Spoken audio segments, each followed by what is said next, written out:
नमस्कार। इस साल मकर संक्रांति के साथ साथ एकादशी की तिथि भी पड़ रही है। अब आप सोचेंगे कि एकादशी आने से मकर संक्रांति पर क्या फर्क पड़ेगा। आप सभी जानते हैं कि मकर संक्रांति के दिन विशेष रूप से खिचड़ी का ही दान किया जाता है।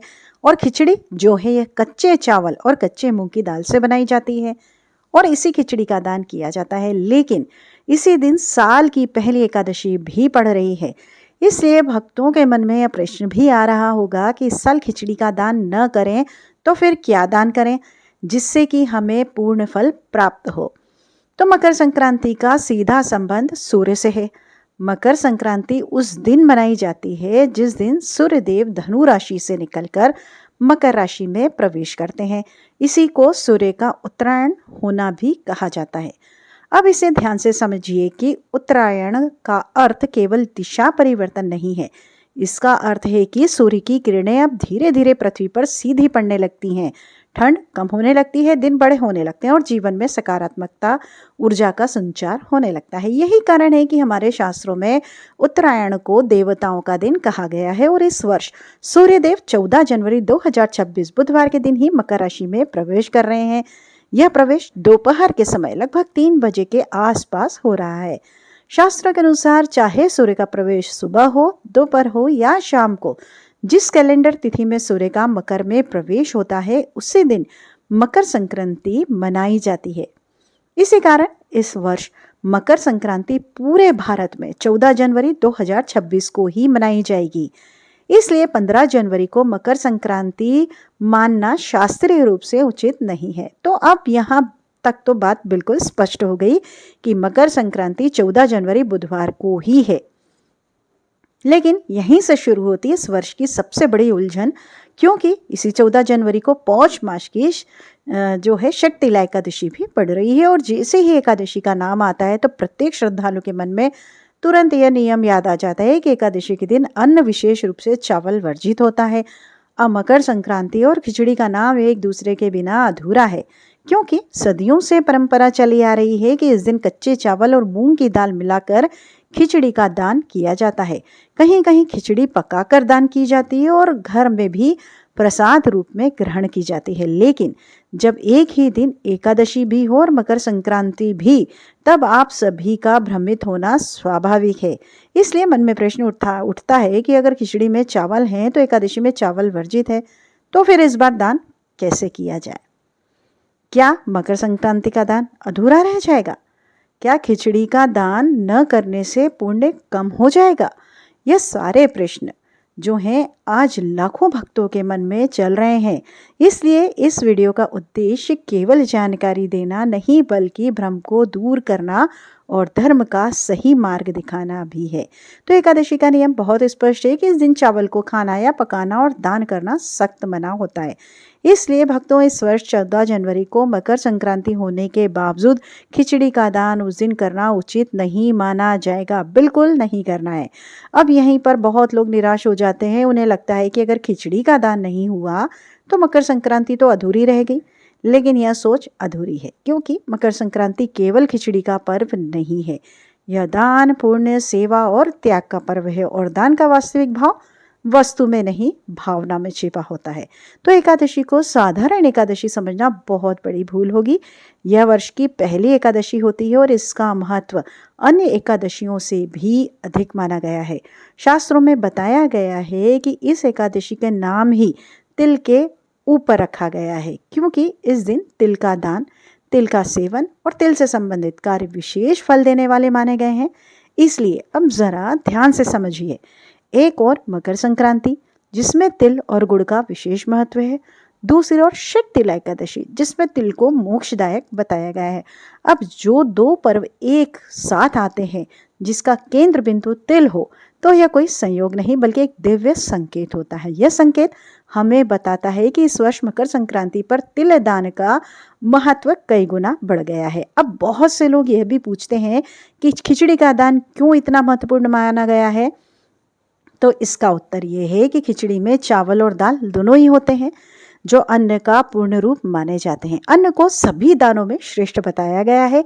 इसी कारण मकर संक्रांति पर खिचड़ी का दान सबसे बड़ा पुण्य माना गया है।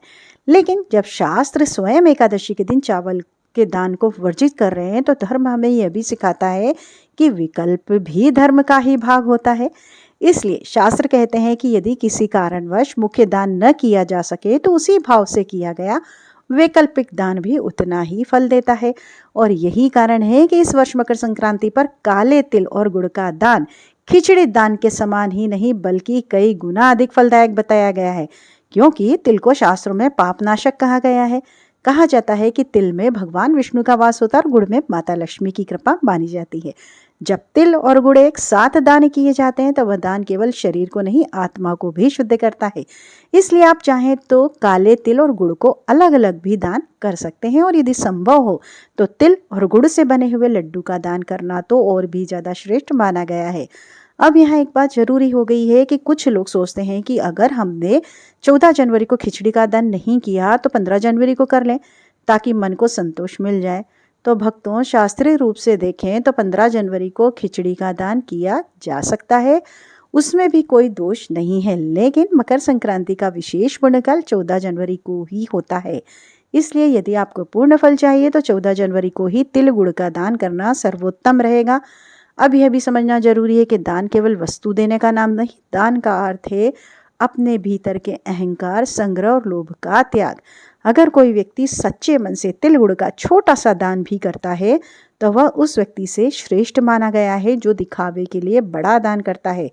तो अब तक हमने यह समझ लिया कि इस वर्ष मकर संक्रांति और शैतिल एकादशी एक साथ पड़ने से खिचड़ी का दान संभव नहीं है, लेकिन तिल और गुड़ के दान से भी आपको कई गुना अधिक पुण्य फलों की प्राप्ति होगी। अब हमारे शास्त्र कहते हैं कि दान का मूल्य वस्तु से नहीं भाव से तय होता है। अगर कोई व्यक्ति बहुत साधारण वस्तु भी पूरे श्रद्धा भाव से दान करता है तो उसका फल उस व्यक्ति से कहीं अधिक होता है जो महंगी वस्तुओं का दान केवल दिखावे के लिए करता है, क्योंकि मकर संक्रांति का समय विशेष रूप से सेवा और करुणा का समय माना गया है।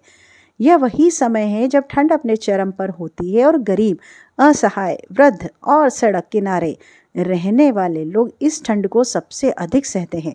ऐसे में अगर किसी को गर्म कपड़े या कंबल का दान किया जाए तो वह दान केवल शरीर को गर्मी नहीं देता बल्कि दान करने वाले के हृदय को भी करुणा से भर देता है।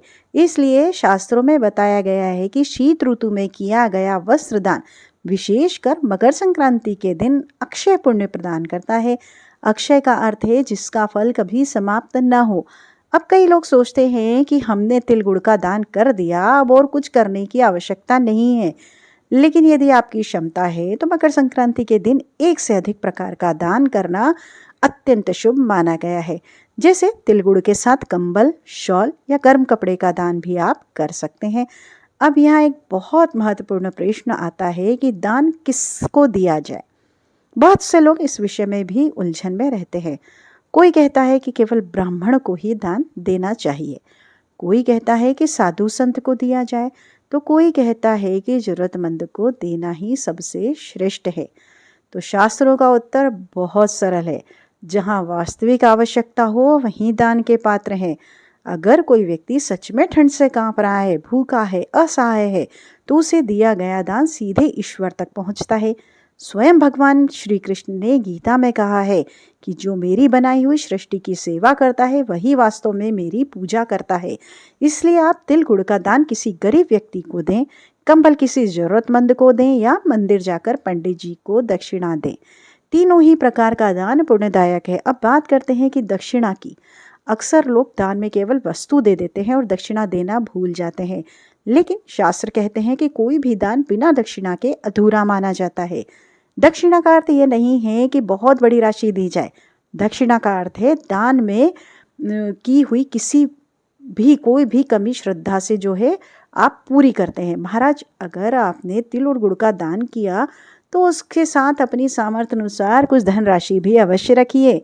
यह राशि 11 हो सकती है, 51 हो सकती है, 101 हो सकती है, उससे अधिक भी राशि बड़ी या छोटी नहीं देखी जाती, भाव देखा जाता है। दक्षिणा देने से दान में पूर्णता आती है। कहा जाता है कि दक्षिणा के बिना किया गया दान रास्ते में ही रुक जाता है और दक्षिणा के साथ किया गया दान सीधे पुण्य लोक में पहुंचता है। इसलिए मकर संक्रांति के दिन किया गया दान पूरे वर्ष का प्रभाव देता है।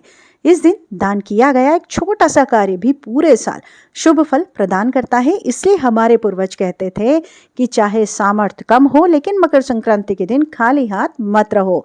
इस दिन दिया गया दान हमें केवल भौतिक सुख नहीं देता बल्कि हमारे जीवन में शांति, संतुलन और सकारात्मकता भी लाता है। अब यहाँ एक प्रश्न उठता है कि अगर कोई व्यक्ति किसी कारणवश 14 जनवरी को दान न कर पाए, अगर कोई बीमार, यात्रा या पारिवारिक परिस्थिति के कारण दान से वंचित रह जाए, तो क्या उसका मकर संक्रांति का पुण्य समाप्त हो जाता है? तो शास्त्र इसका उत्तर भी बहुत करुणा के साथ देते हैं। कहा जाता गया है कि भाव से किया गया मानसिक दान भी फल देता है।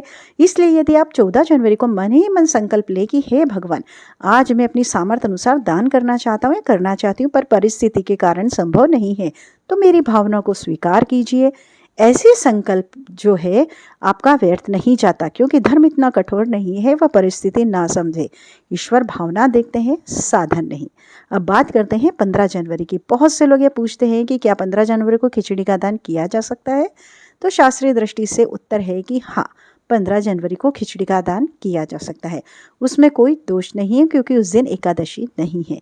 लेकिन यह समझना जरूरी है कि 15 जनवरी को किया गया दान, खिचड़ी दान, मकर संक्रांति विशेष पुण्य नहीं देगा, बल्कि वह सामान्य अन्नदान के पुण्य में ही गिना जाएगा। इसलिए यदि कोई व्यक्ति यह सोचकर 15 जनवरी को खिचड़ी का दान करता है कि मैंने मकर संक्रांति का दान कर लिया, तो यह सोच शास्त्र सम्मत नहीं है। मकर संक्रांति का विशेष पुण्यकाल 14 जनवरी को ही है और इस वर्ष उस पुण्यकाल में तिल, गुड़, वस्त्र, कंबल और सेवा का दान ही श्रेष्ठ माना गया है। अब कुछ सावधानियां भी जान लेना बहुत आवश्यक है आपके लिए। दान करते समय कभी भी अहंकार न करें। दान देते समय किसी को नीचा न दिखाएं। दान देकर उसका प्रचार ना करें। शास्त्र कहते हैं कि जो दान दिखावे के लिए किया जाता है वह पुण्य नहीं, केवल समाज की प्रशंसा देता है। इसलिए दान हमेशा दाएं हाथ से करें और मन शांत रखें। दान देते समय मन में किसी प्रकार की खिन्नता या मजबूरी का भाव न लाएं। और दान कभी भी सूर्यास्त के बाद नहीं करना चाहिए। विशेषकर मकर संक्रांति जैसे पर्व पर प्रातः स्नान करके स्वच्छ वस्त्र धारण करके दान करना सबसे उत्तम माना गया है। अब अंत में एक बहुत सुंदर बात, मकर संक्रांति केवल दान का पर्व नहीं है, यह दिशा बदलने का पर्व है। जैसे सूर्य अपनी दिशा बदलता है, वैसे ही हमें भी अपनी जीवन की दिशा बदलनी चाहिए। क्रोध से शांति की ओर, लोभ से संतोष की ओर, स्वार्थ से सेवा की ओर। अगर इस मकर संक्रांति पर आपने अपने भीतर थोड़ा सा भी सकारात्मक परिवर्तन कर लिया तो समझिए कि आपने सबसे बड़ा दान कर दिया। अंत में यही कि इस वर्ष 14 जनवरी 2025 बुधवार के दिन ही मकर संक्रांति है। एकादशी होने के कारण चावल और खिचड़ी का दान इस दिन न करें। इसके स्थान पर आप तिल गुड़ के लड्डू, कंबल, वस्त्र और सेवा का दान करें। दान के साथ सामर्थ्य अनुसार दक्षिणा अवश्य रखें। और अगर अब भी आपके मन में कोई प्रश्न है तो आप निसंकोच कमेंट में पूछ सकते हैं। वीडियो को लाइक कीजिए, शेयर कीजिए, सब्सक्राइब कर लीजिए चैनल को। नमस्कार, आपका दिन